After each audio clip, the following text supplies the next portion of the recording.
This is World Awakenings, the fast track to enlightenment with your host, Carl Gruber. World Awakenings is a podcast dedicated to opening your mind, your heart, and your eyes to the fact that the world's population is now, more than ever, awakening to all things spiritual, metaphysical, and enlightening, and just how they play an all-important role in our daily life.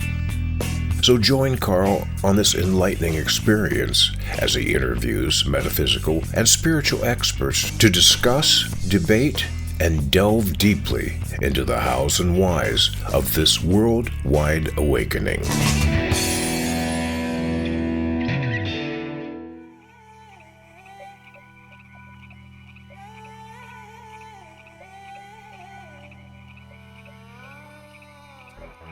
Hey, welcome friends. I am so grateful to have you join us here on World Awakenings, a fast track to enlightenment. I'm your host, Carl Gruber.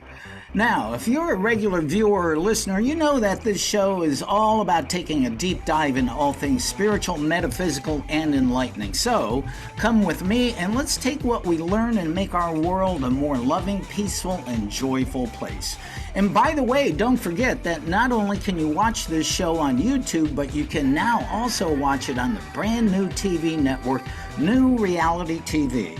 Just scan the QR code you now see on the screen to find out more, or just click the link in the show notes to take you to New Reality TV.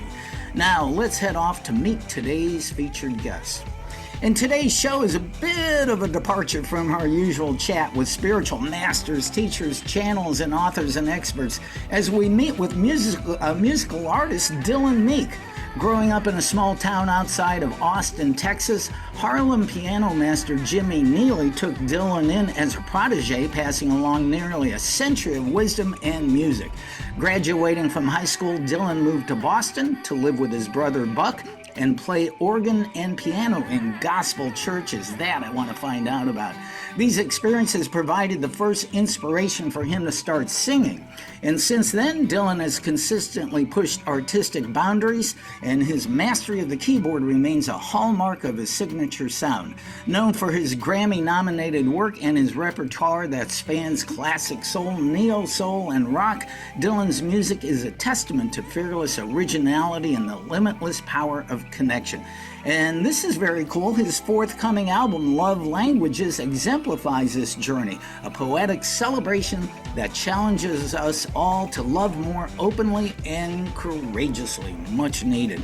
His mission is to inspire genuine connection in a fragmented world, inviting every listener to confront their truths, celebrate their nuances, and experience the catharsis of heartfelt creativity. With that, very cool, man. It's so awesome to have you here, Dylan. Thank you for being on World Awakenings. Thank you for having me. Yeah, well, obviously, we need to find out more about where you're coming from and how you found your calling to be a professional musician. And did it start early in your childhood? It did start early in my childhood. I was 13 or 14 when I had my first weekly gig, and it was around the time my parents were like, you need to get a job, you need to get some sort of job, and I was like, okay, and I was thinking about it, and I don't know how exactly the person heard me, but this guy that owned a piano bar in my town was literally driving by me and rolled down his window, and he was like, I want to hire you every Sunday I was like 13 walking around in my neighborhood, and he was like, I want to hire you at my club every Sunday to play piano for the people. And I'm like, all right, and he said what he would pay me. It was like $50 or something like that. Yeah, for 13. For 13, yeah. 14, I was like, oh my God. Every Sunday, 100%. So yeah, I was. That's when I started getting paid to play music, and it opened my eyes into that enjoyment of it. Oh wow, I can get paid to play music. This is amazing. Yeah, your parents. You finally said, your parents, I got a job, right? Yeah, I got a job. you know, making better than minimum wage, playing a couple hours, and then I was getting tips. So Oh yeah. that led to when you're a kid and you are talented at an instrument, it's just like a primal thing for all humans to kind of appreciate. It's really interesting. And I think about that a lot, but that's a whole other subject matter. But when I was a kid, it was just like every adult and person would just be like, "Whoa, what's up with that?" And so Sundays started getting really busy at the Mm. club, and a lot of people would come out, and I had a tip jar, and so a lot of people were tipping me. When you're a kid, you get tipped a lot extra than you do when you're an adult. You have to work a little harder when you're an adult. You have to learn if you're a street performer. I've had a lot of street performers friends, and I had when I was much younger, when I was a later teenager, when I graduated high school and moved to Boston, moved to New York City. I did do street performing a little bit when I was broke and needed the money and needed extra money. And it's you definitely have to learn certain tricks to engage with people. But when you're a kid, it's easy. All you got to be is talented and a kid, and people will just give you money and give you praise and stuff. So, but it was definitely a good introduction, and it was a soft landing into the professional world of music, and it was a yeah, Yeah, and you're from Austin, Texas, which is a huge musical town. huge music town. And so when I met my mentor, Jimmy Neely, he was a huge part of me actually knowing that this is what I wanted to do. Because money's one thing, but money doesn't really, buy passion. Right. It was really seeing my mentor, Jimmy Neely, and he was larger than life. And he moved to the Austin area in the 70s. And he was just a master. He played with Count Basie, Ella Fitzgerald, Louis Armstrong. He knew so many people, good friends with Duke Ellington, played with Charlie Parker. I mean, the list goes on. He had the craziest stories too, but he was just larger than life, and he inspired me. I wanted to be like him. I was like, wow, this dude is, I just felt a very big spiritual connection with him, soul connection with him. And, How you did know, how did you connect with him in the first place? so he loved art and he appreciated artists and of all different kinds. And my father is a glass sculptor named Bill Meek, Mm. and he had a studio gallery in my town. And Jimmy used to come by and admire the art. And it was actually interesting because I was in this period of time of reflection. I was like 13.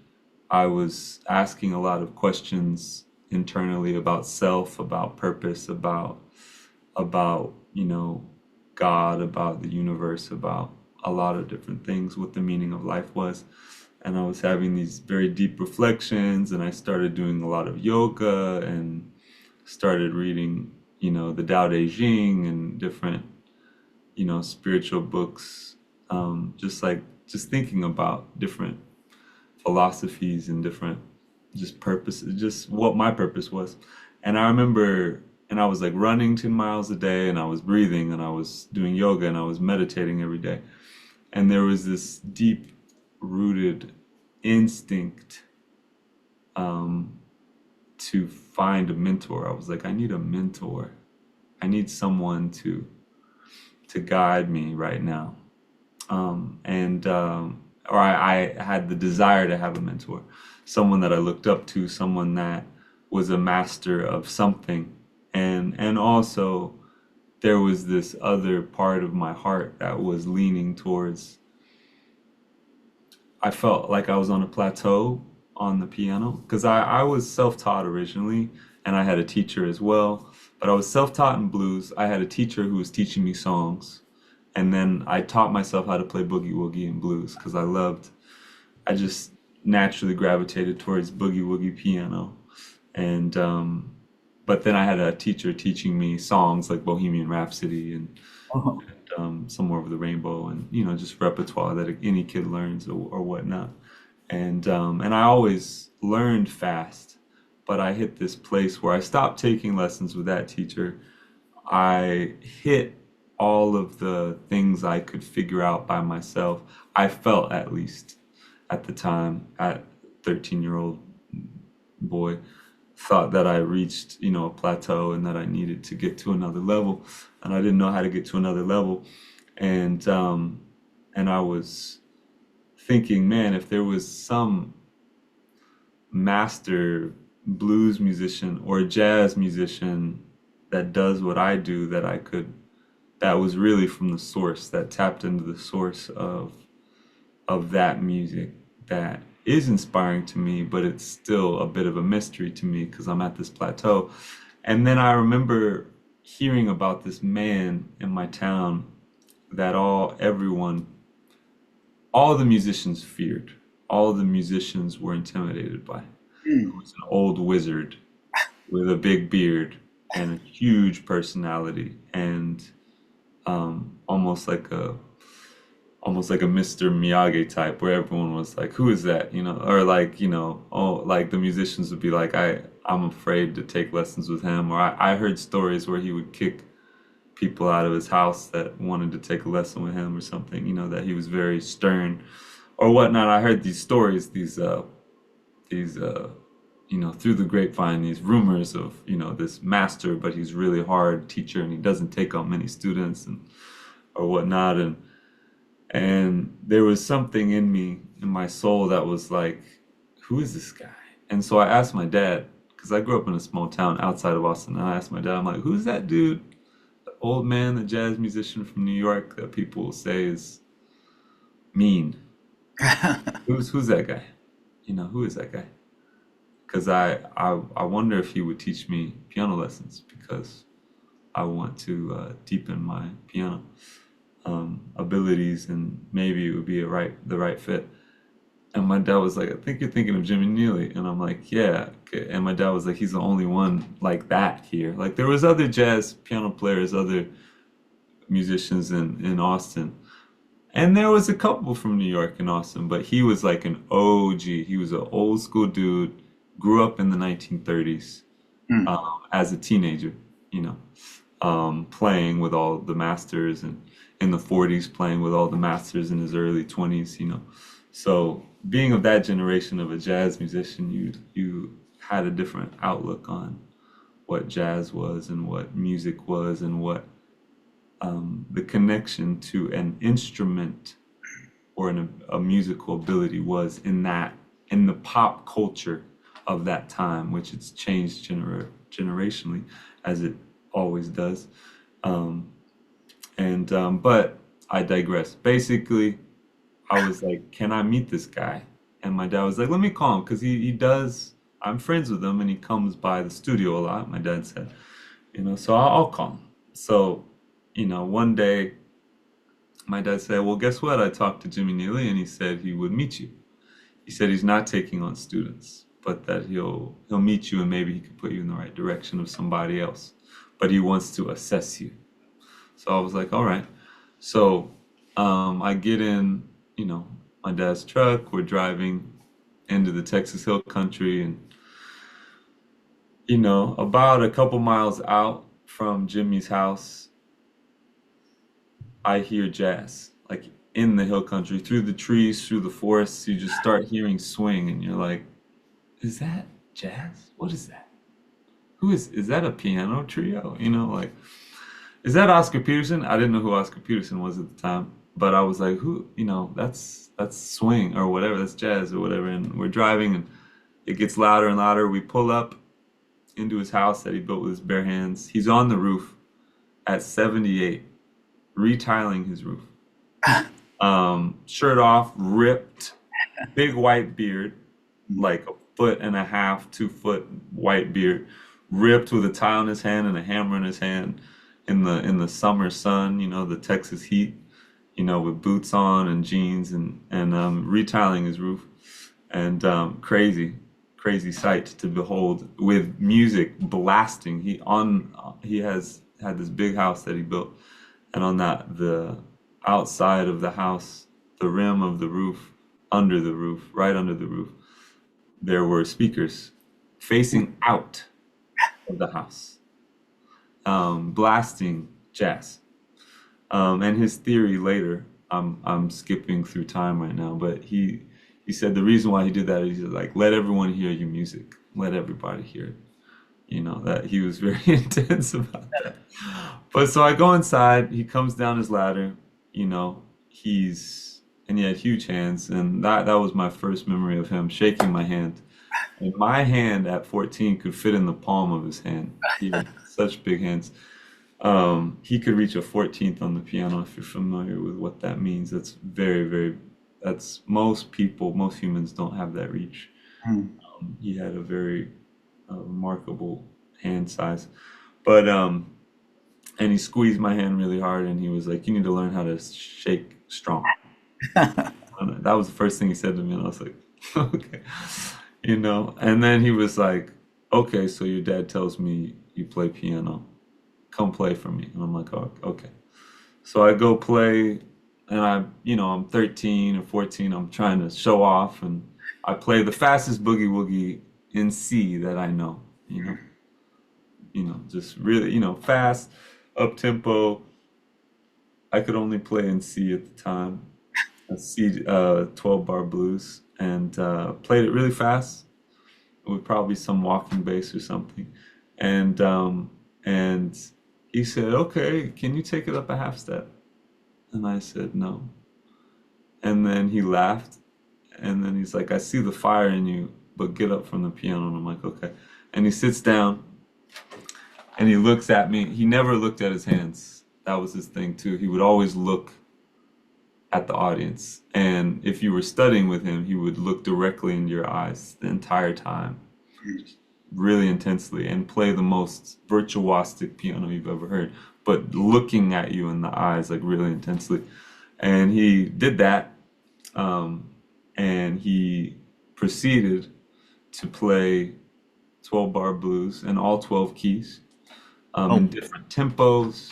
Wow. He did like walking bass, he did barrel house, he played it in a stride, he played it in block chords, he played it in double octaves, he played it in 6/8, he played it in 5/4, he played it in 7. Every key he would change, he would also change the style. And he was, and then he got done and he's like, you need to be able to play that in all 12 keys. And he's like, who do you like? What piano players do you like? Or who do you listen to? And I said, I love Ray Charles and I love Duke Ellington, because the only jazz record I had at the time was Money Jungle, which is one of my favorite records of all time. It's Duke Ellington, it's a trio record. Duke Ellington, Charles Mingus on bass, and Max Roach on drums. Wow. And he's like, I knew all of them. And I worked with all of them. I was good friends with Duke. Charles was out of his mind, and Max was a friend. And he was like, and I knew Max and Ray Charles. I toured with Ray Charles when I was working, and I was just like, it blew my mind. And then, we hung out for a couple hours, and he played, for me, and he did. I'm trying to think. We like played a little bit, but then he was like, I don't take on students right now because I'm about to move to New Mexico to build another house, so I don't have time for you. But I'll give you a number of somebody to call. That might work for you. So I was like, okay. And then he gave me a number of somebody. I hit them up, and or they were busy actually as well. Actually, I can't even remember how that went. But basically, like, I kept bugging him. I kept calling him like, you haven't moved out. Can I just come over? And then about a month later, he calls me. He's like, bring your notebook over. Come over with a notebook and a pencil or whatever. And I went over, and he said, listen, I'm gonna take you on as a student, but my rule is you're not gonna pay me, but everything I teach you, you have to master before you come back to me. Like, I'm going to teach you one thing at a time, or, certain concepts at a time, certain things at a time. I'm going to give you homework. I'm going to give you things to do. But don't come back to me until you have mastered each of those things. And if you come back to me without mastering each of those things, like at a time, in between the lessons we do, I'll kick you out of my house and you can't take a lesson with me again. And I was like, absolutely. And the short story is he never kicked me out of his house because I always did put in the work. So, and I would spend hours at his house. I would spend, minimum lesson was 3 hours, but we would work 8 hours. We would, sometimes I'd spend the weekends over there, and we would dive deeper into certain things. And there was different sections of the lessons we would do different things. And like a portion of the lesson, it would be heavy theory. Some of it would be working on technique. Some of it would be working on repertoire. Some of it would be writing. Some of it would be just talking, walking around nature and connecting nature to music. Certain portion of the lesson would him be telling me history, jazz history, stories, educating me on musicians. We'd be listening to records together. And then a portion of the lessons would be we would play in the dark together, just him and me, because he had multiple pianos, instruments, and in a music room that he built, and we would play in the dark, and just like respond to each other musically, and then we'd also play the records and stuff too. Yeah. Wow, you weren't, wow, you certainly weren't a typical 13 or 14-year-old. And what an amazing opportunity to work with such an icon and a legend, like the Mr. Miyagi of music. But I would like to go. Well, first of all, of course, Austin has a famous blues club called Antone's. I know you might have played there, but I do want to go back to when you were 13 and doing yoga and playing music and being very reflective. I mean, was that coming from your family? I mean, were you around people who influenced you spiritually that you wanted to know there's got to be more than this out here. All my friends are playing video games at home and I'm out here doing this, right? Yeah, I mean, yeah, I definitely, and I loved video games too, don't get me wrong. I was a 13-year-old too, I Yeah. did kid things too, but also a lot of people don't realize this about Texas, especially people who've never been there. But there's actually there's a big spiritual culture there.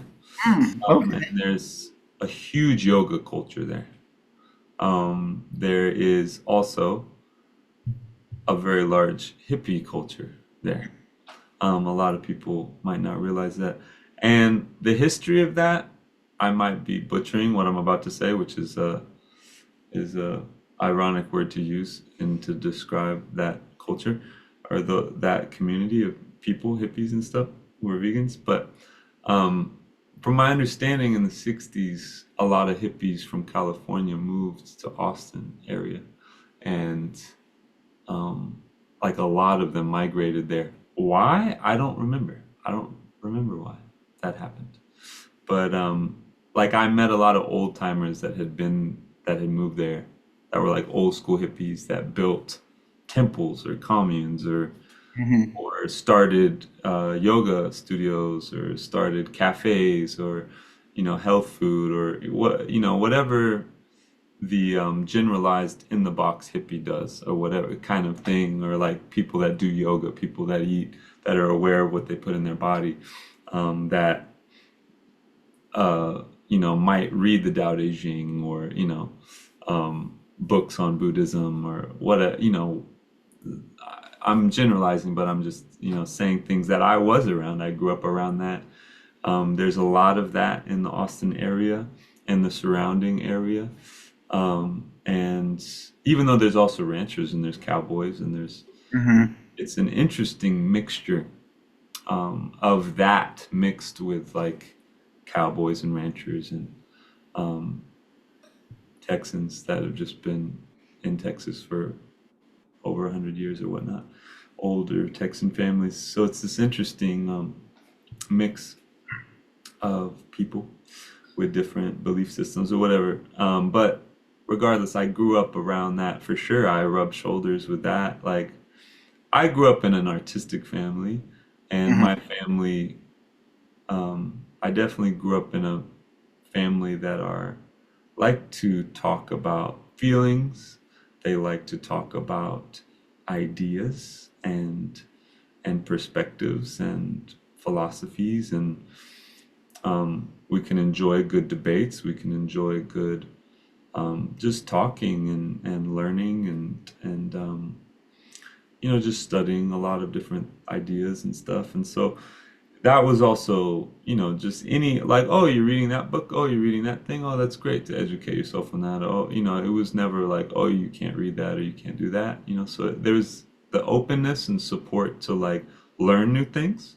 And then there was also a community of people I grew up around, like ecstatic dance. Are you familiar with ecstatic dance? I am not. No. It's what maybe the generalized um, but the person that might not know what ecstatic dance is, that might not identify themselves as a hippie, would look at ecstatic dance and say, "Oh, that's hippie dancing" or something like Oh, that. okay.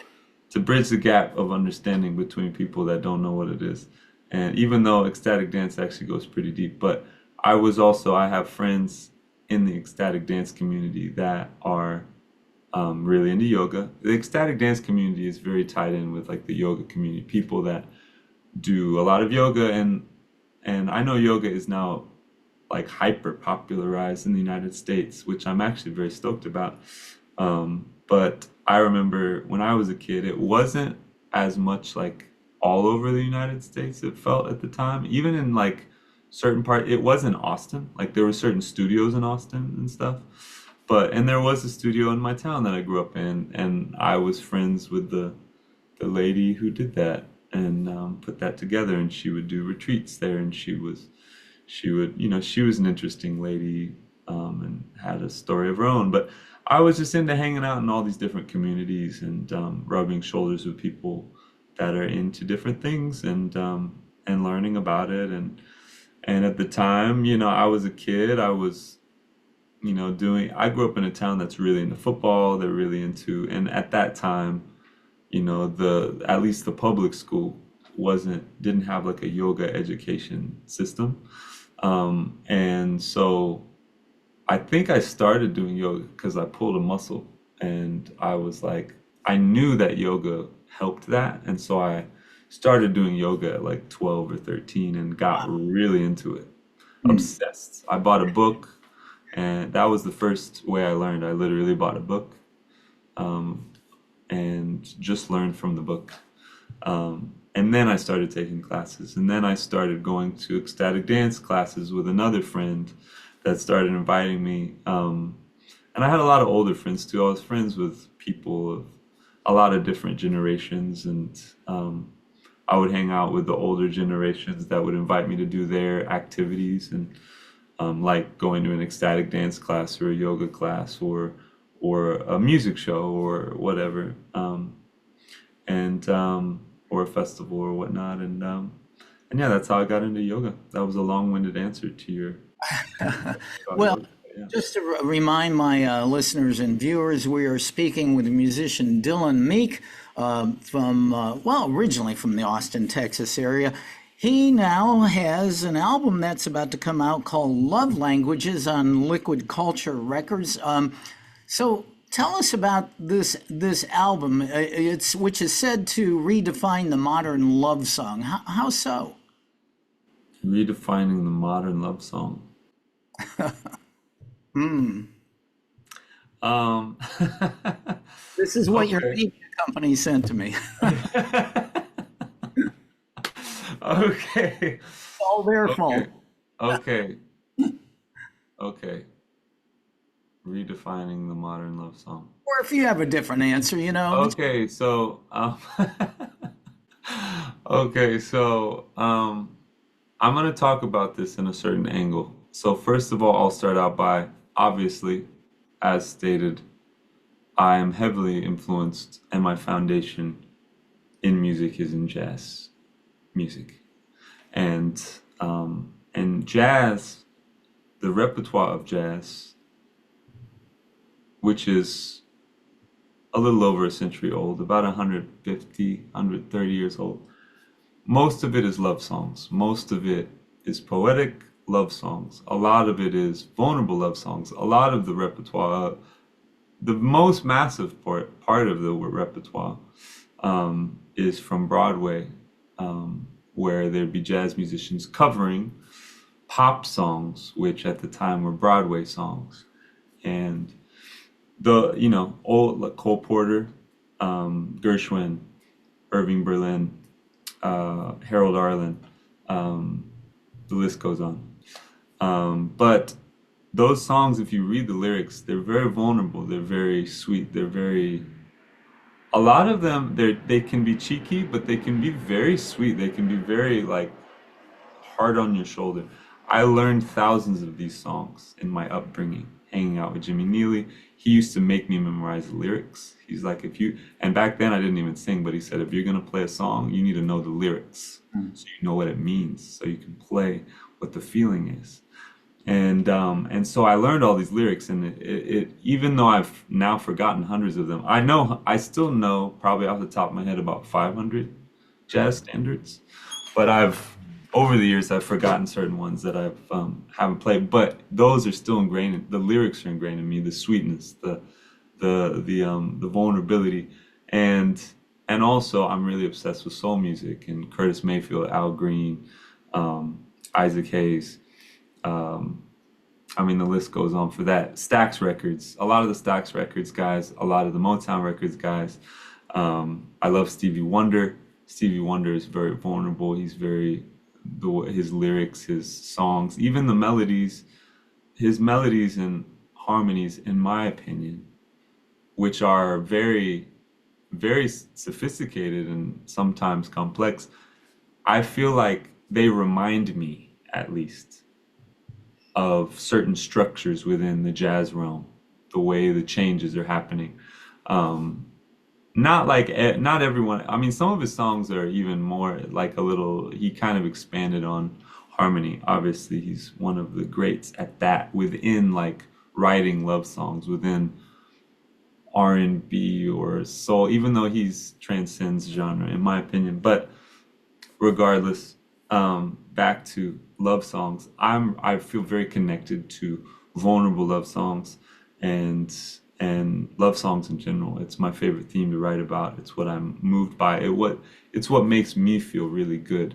Even Ray Charles, who also took gospel music, which is gospel music, in my opinion, is like a love song. All of those songs are like love songs to God. They're so passionate, like just praising God and loving God and expressing verbally, vulnerably, Yeah. how much you love God and in a powerful way. And then Ray Charles took that and did that and sang about women like that.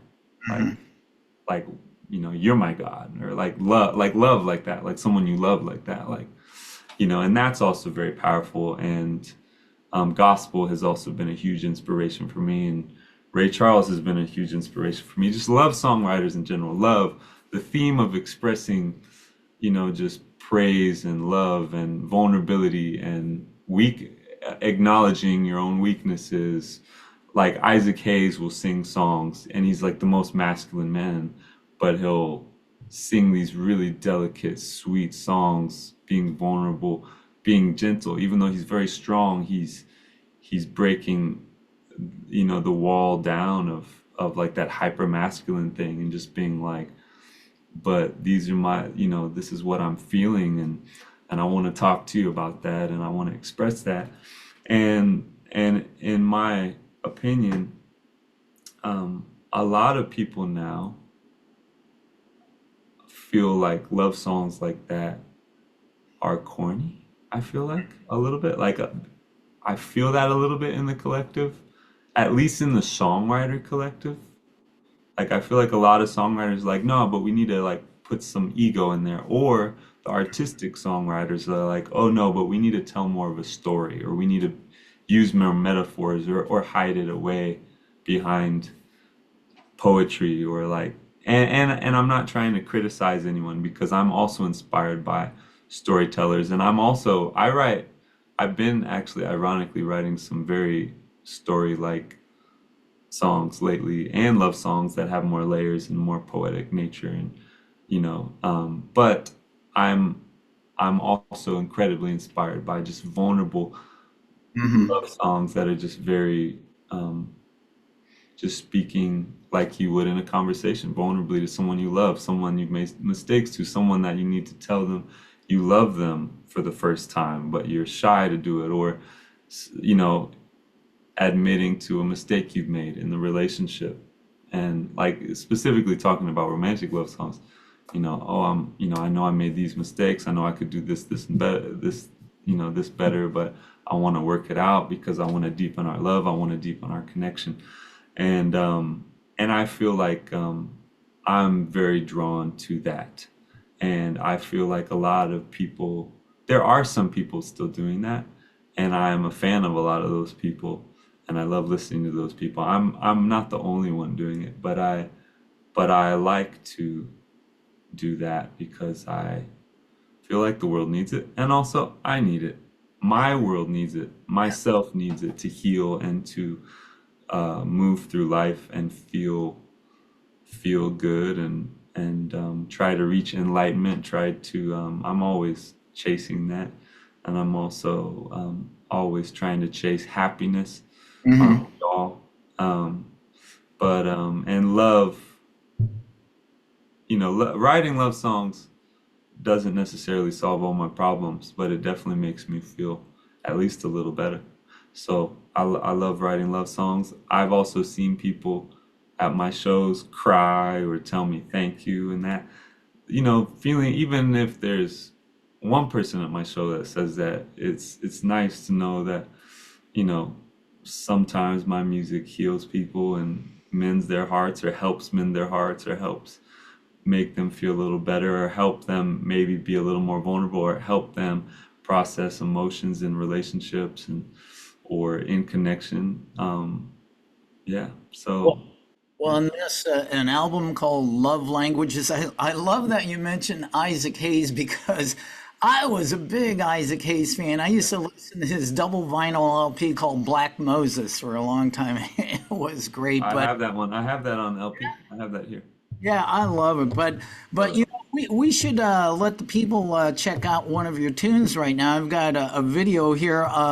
Well, I'll let you choose. We were talking about this in advance. I've got Sweet Summer or yeah. your cover of Randy Newman's You've Got a Friend in Me. Which one would you like to check out now? Um, is it possible?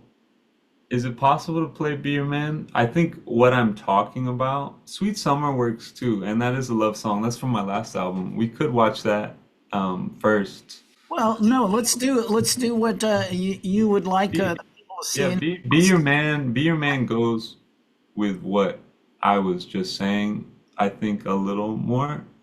It's Sweet Summer will, but Be Your Man also just came out, and um, I feel like it's similar to like a Curtis Mayfield And type it's of interesting song. because you recorded it in an empty theater. What was the theater again? So the theater, it's the Los Angeles Theater, which is my favorite theater I've ever been in the United States. And I have a friend who is a restoration person, an interior designer who has restored it, and he got the keys to let me in and film that in there. And it was built in the 30s. It was opened for the premiere of City Lights of Charlie Chaplin, and Wow, it wow. was, it's a legendary theater, and it's really beautiful, and it Well, has an amazing history, and it feels holy in there. well, let's go ahead and check out that video right now. And this is an original. Be a This man. is an original. Be Your Man. Okay, well, let's check that out now. All right, everybody. The song is called Be Your Man. Comes out April 11th, 2025.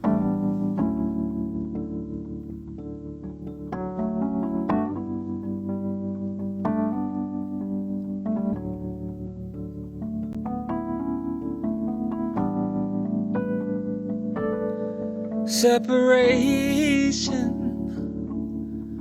anxiety, all the fear that I see. But when you are with me, the fears are gone.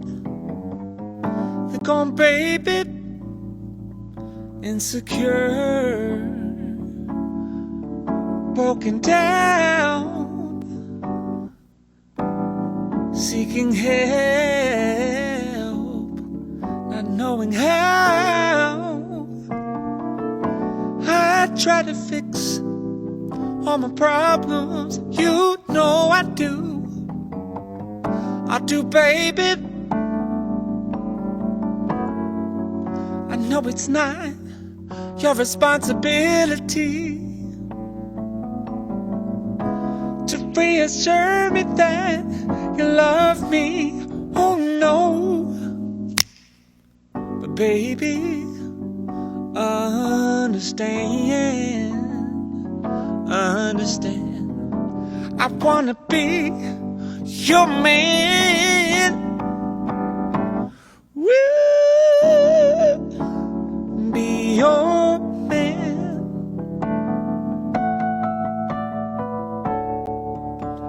Be your man. Be your man. Oh yes, I wanna be your man. Oh, oh.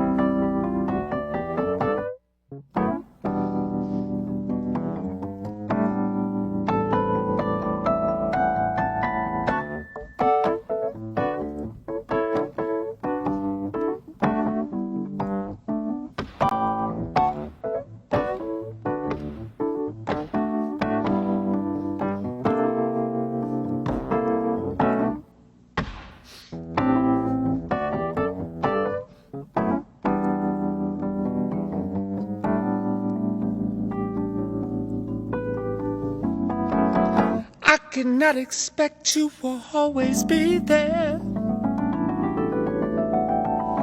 and cannot help wishing that you were. Oh no, baby, understand. I wanna be your man.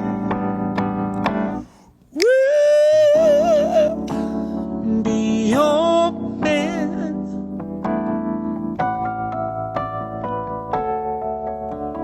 Be your man. Be your man. Oh yes, I wanna be your man. Oh, oh.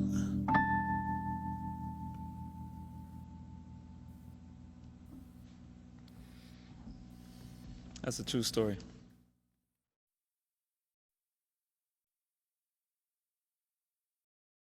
All right, and we just watched an original tune with Dylan Meek, recorded in the LA Theater, called Be a Man, which is going to be on his upcoming album, Love Languages, right? Yes. Yes, it is. It's one of the singles that's on the album.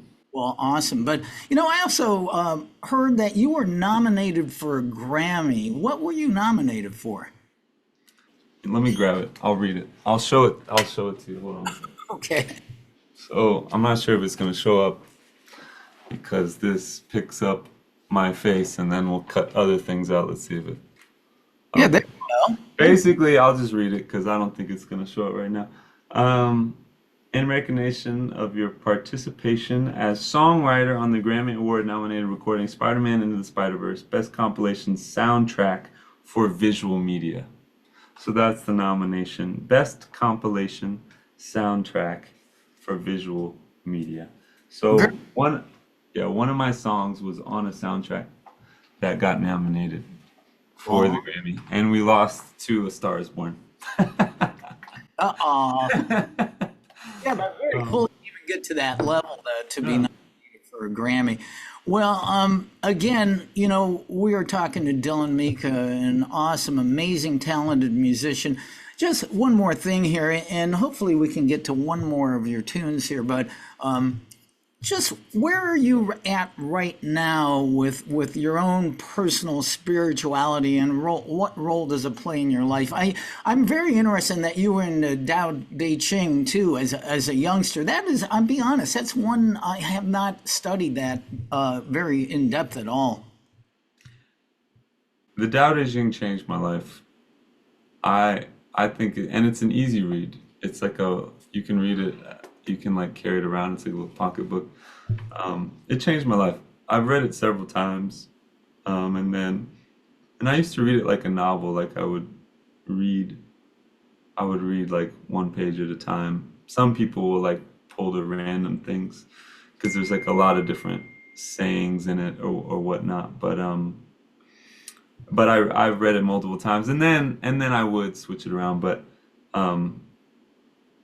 sorry, I got a text and then I got distracted. Could you repeat the question one more time? I'm so Yeah, sorry. it was just where are you now as in your current life as an adult with your spirituality, and are you still studying the Tao Te Ching, which I really don't know a lot about? I should, but It's in me and I think about it a lot, but I'm not studying the Tao Te Ching currently. I'm right now I kind of feel like I'm trying to think of the right words. I feel kind of in this ego death moment lately where I'm like thinking about my identity, thinking about my purpose in the world. I think about this a lot. This is a reoccurring thing. And I know I live for music. Music is definitely my life. It's what I live for. And love is what I live for. And family. But yeah, just a deeper level, I've just been reflecting on what it means to be a good person, and I want to be a good person. And I'm just thinking and reflecting on my life and on how I sit in the world, how I exist, how I affect other people, how other people affect me, how other people affect other people, and how I fit in all of that.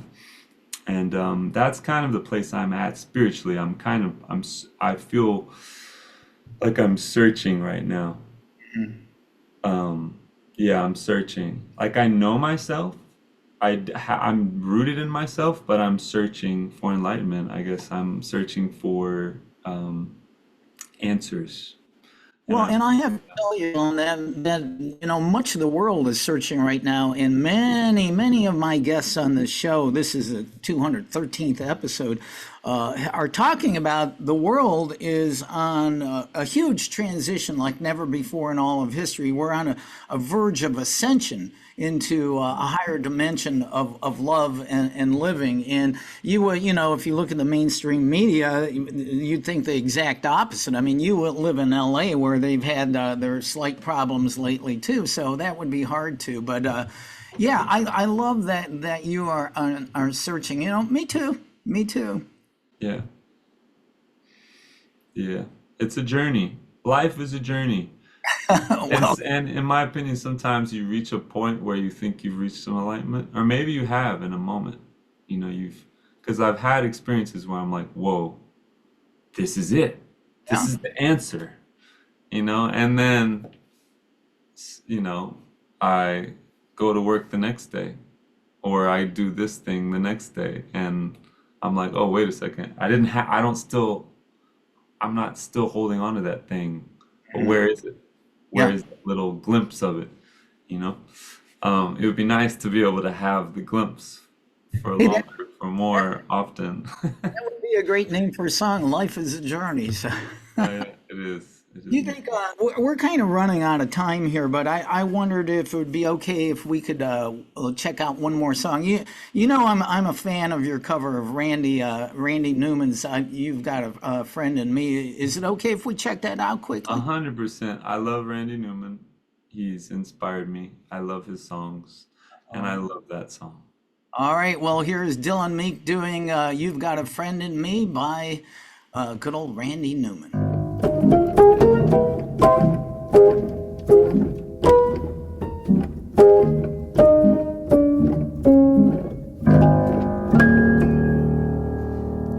You've got a friend in me. You've got a friend in me.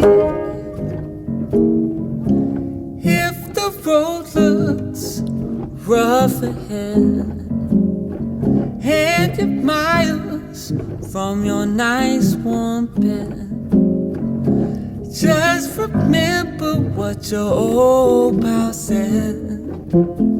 You've got a friend in me.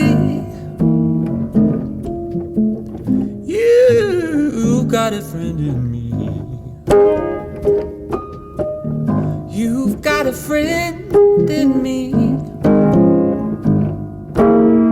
You've got a friend in me. You got troubles, I got them too. There is nothing I wouldn't do for you. Let's stick together and we'll make it through. You've got a friend in me. You've got a friend in me. Some folks might say they're a little smarter than I am, a little bigger and stronger too. But they don't love you the way I do. Just me and you, boy. And as the years roll by, our friendship will never die. You will see it's our destiny. You've got a friend in me. You've got a friend in me. You've got a friend in me. You've got a friend in me.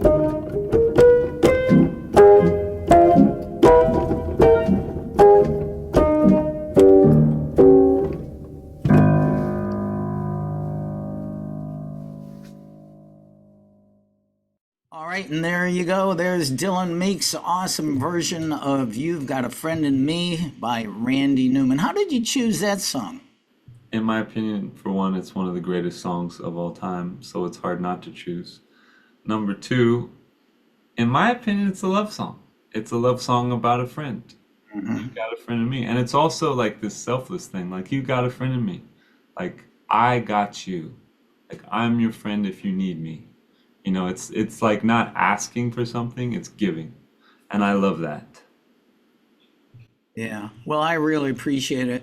And just quickly, having been in radio for many, many years myself, and I've talked to a lot of artists over the years, and I was thinking before I said this, well, maybe he's too young to remember, but I was watching some of your solo keyboard work and your singing. You kind of remind me of early Todd Rundgren. style. He had that vulnerable keyboard style of singing, although he could get heavy metal style, but a little bit like that. Yeah, you know, I honestly have not listened enough to him. So Yeah, I check really, out some of his early I'll stuff. check it out though. Yeah, it really is. Check it out.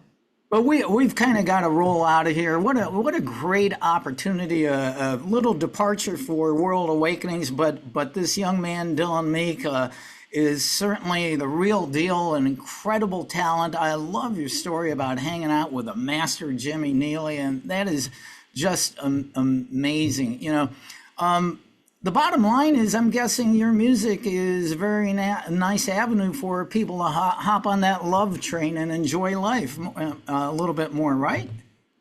I would hope so.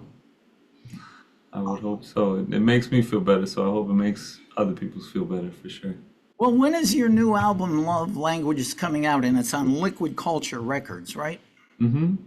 So it's coming out in September. I believe September 26th is the exact date. I need to double check that, but I'm pretty sure that's accurate. There are singles out already. There's Be Your Man. There is Higher Place. There is I Feel Fine and Amorcita, which I wrote in Spanish, and Love Languages. The title track of the album is out. That just dropped last Friday. So yeah, you can listen to those, and then the whole LP drops. The 10-song LP drops in September. So look out for that. And it's a love opus, all love songs, super sweet, uplifting. It'll make you cry, it'll make you laugh, it'll make you want to fall in love over and over again, even with the same person. Yeah, that's very cool. So I'm guessing, not, of course, it'll be MP3 downloadable. Are you going to release it on vinyl too? Yes, and in fact, I already have a vinyl, and I wish if this thing, I set this on purpose to give me autonomy in my room, but sometimes I don't know how to set it back super quickly. I need to research that, but basically, I already have the vinyl already. Very cool. I've got my turntable right over here. So. Perfect. Well, I'll send you one. Oh man. Well, and finally, I know you have a website. What is that, and is that the best way for people to connect with Dylan Meek and enjoy your music? Yeah, I would say you could go to my website, dylanmeek.com, or dylanmeekmusic.com. It goes to the same place. Or just my handle on Instagram, which is Dylan Meek Music. So yeah, and if you're on YouTube, you can subscribe to me on YouTube. Look up Dylan Meek Music on there. It's pretty much Dylan Meek Music anywhere. And just, whatever your platform is, look up Dylan Meek Music or Dylan Meek. On Spotify, it's Dylan Meek. On Apple Music, it's Dylan Meek. On any of the social medias, it's Dylan Meek Music, TikTok, and all of that. Awesome. Dylan Meek, and what does the Bible say? The meek shall inherit the earth. I'm sure you've heard that before. Yes, I've heard that my whole life. But anyway, Dylan, what a blessing and an honor to have you on World Awakenings. Thank you so much, brother. Thank you for hosting me. I really appreciate the time.